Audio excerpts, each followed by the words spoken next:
Mayday, Mayday. This is British Airways Flight 762 declaring an emergency. Our right engine just blew off. It's May 24th, 2013. A British Airways Airbus A319 taxis down the runway at London's Heathrow Airport, ready for a routine flight to Oslo, Norway. The weather is perfect, the pilots are experienced, and the passengers settle in, unaware of the hidden danger that has been there all along, even before they boarded. Sadly, seconds after takeoff, chaos erupts. Metal panels from both engines rip away, flung violently into the sky and onto the runway. Passengers can clearly see fuel leaking from the aircraft, and in the cockpit, multiple alarms and caution signs begin to sound. What started as a routine flight has now become a fight for survival. How could such a small oversight create a life-threatening emergency? And will the pilots be able to bring the crippled jet back to safety before it's too late? This is the story of British Airways Flight 762, a simple mistake with devastating consequences.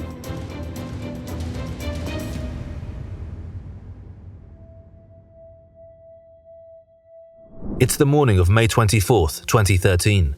At London's Heathrow Airport, a British Airways crew is preparing for the first flight of the day. Their aircraft is a 12-year-old Airbus A319, a reliable jet for short to medium-haul routes and a familiar sight in British Airways' fleet. The destination? Oslo, Norway, a quick 2-hour flight.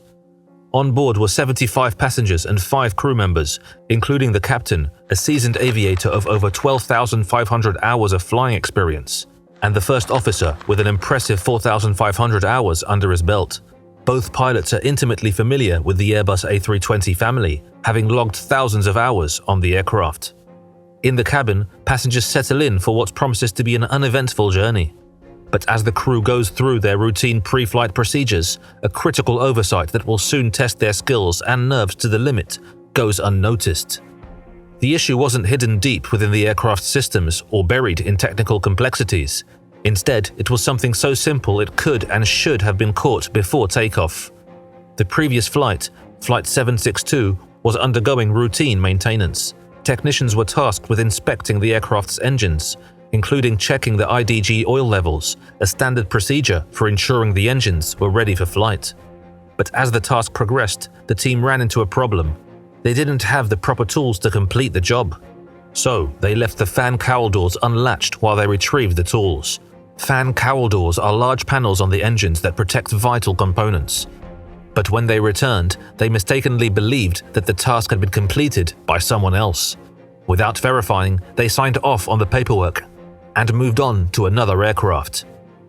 The following morning, the pilots of Flight 762 arrived for duty. The captain began preparing the flight deck while the first officer underwent his walk-around inspection. Nearby, a ground crew member snapped photos of the aircraft for training purposes. These images, taken just moments before pushback, would later reveal the glaring oversight. The fan cowl doors were visibly ajar, but at that time, no one noticed. At 6:57 a.m., Flight 762 was pushed back from the gate. The pilots taxied toward runway 27 left, getting clearance for takeoff. British Airways Flight 762 ready for takeoff. British Airways Flight 762 on runway 27 left, cleared for takeoff. At exactly 7:16 a.m., British Airways Flight 762 began accelerating down the runway for takeoff. However, just seconds into the climb, something goes terribly wrong. Both engines' fan cowl doors are violently torn away by the rushing air. Pieces of metal debris slam onto the aircraft's fuselage and wings. The noise of the detaching panels is drowned out by the roaring engines, but passengers seated near the wings see it all. Terrified, they press their call buttons and shout for the attention of the flight attendants. However, in the cockpit, everything still seems normal. The engine instruments show no immediate signs of trouble, and the first officer continues to climb the aircraft towards the assigned altitude of 6,000 feet. Moments later, a radio call comes from another aircraft waiting to take off. Tower, there's debris on the runway from the departing aircraft. The pilots of Flight 762 hear the transmission, but with no abnormal indications on their instruments, they're unsure of its relevance. The captain and first officer exchange glances, but remain focused on the climb. Meanwhile, the detachment of the fan cowl doors has already caused significant damage.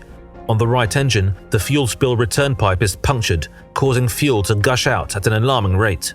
Hydraulic fluid from the yellow system also begins to leak. But none of this is yet visible to the crew.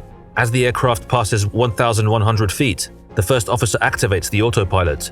But almost immediately, the auto-thrust system disengages. A loud warning tone fills the cockpit, alerting the pilots to an issue.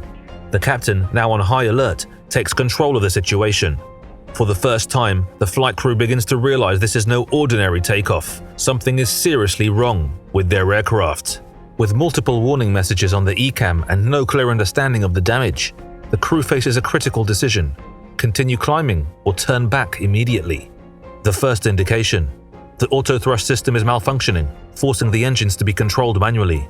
Next, a complete hydraulic failure in the yellow system, one of the A319's 3 hydraulic systems. The yellow hydraulic system powers critical aircraft functions, including nose-wheel steering, flaps, and the reverse thrust for the right engine. Without it, the crew's options for controlling the aircraft are very limited. The captain immediately isolates the damaged hydraulic system by disabling the power transfer unit, a mechanism designed to compensate for hydraulic loss by drawing power from other systems. His decision prevents further leaks, but the aircraft is now operating with reduced redundancy. In the cabin, the senior flight attendant tries to reach the cockpit. This time, the captain answers. Calm but direct, she reports the visible damage to the right engine, describing the top engine as blown open.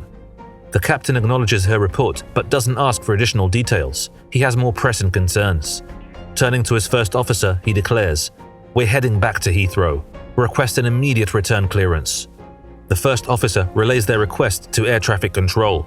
Pan, this is British Airways Flight 762. We have an engine issue and a hydraulic failure. Request radar vectors to Heathrow. The controller, already aware of runway debris from the earlier radio report, immediately grants clearance and begins guiding the aircraft back. But unknown to the entire crew, another problem is escalating rapidly.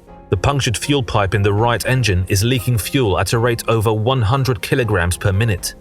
The leak is so severe that passengers on the right side of the cabin can see fuel leaking from the engine. The first officer finally notices the fuel imbalance warning, indicating a significant difference between the left and right wing tanks. He turns to the captain, concerned. "Captain, we might have a fuel leak. It's draining fast." The captain's response is calm but resolute. "Let's focus on getting back. Keep an eye on those levels."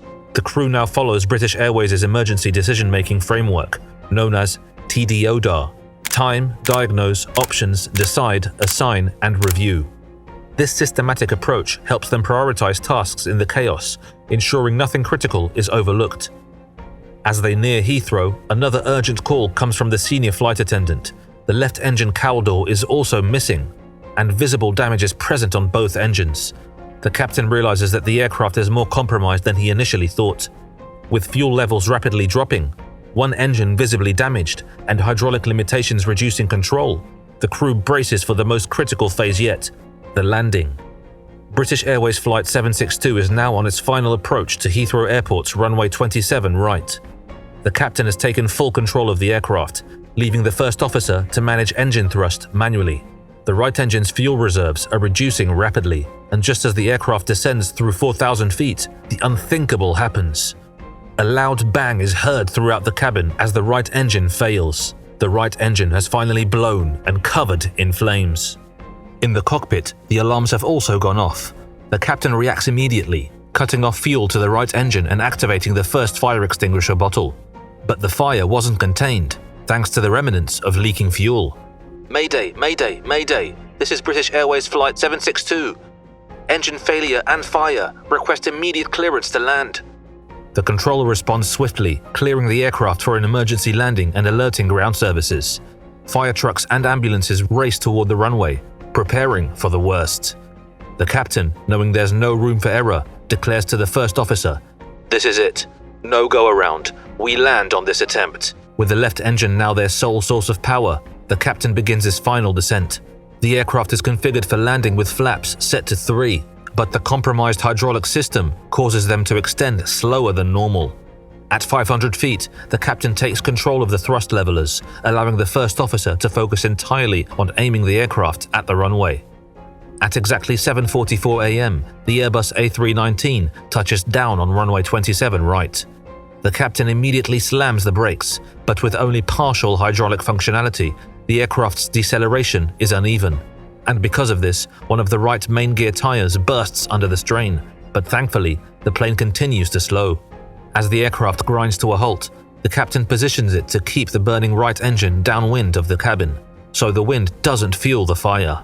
The cabin crew springs into action, deploying the slides and guiding passengers out as quickly as possible. Within 2 minutes, all 75 passengers and 5 crew members are safely evacuated.